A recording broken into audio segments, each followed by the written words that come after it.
Ketdik. Assalomu alaykum. 325-28 fevral Qashqadaryo viloyati Qarshi tumani Qo'shma mahalla fuqarolariga 4-uy Olmaz Bo'ron aka xonadonida 5 kilo quvvatdagi 11 tizimli fotoelektrostasiya o'rnatma ishlari yakuniy ishga tushirdik. Stansiyamiz normal holatda ishlardi.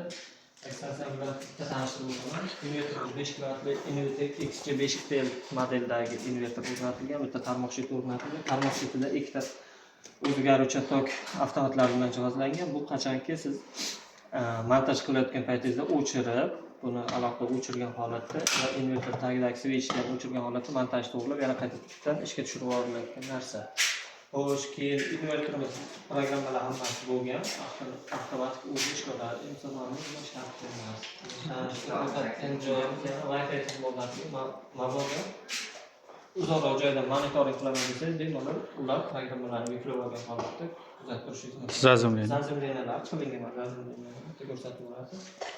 Bu yoqda tarmog'iga ulab berdik.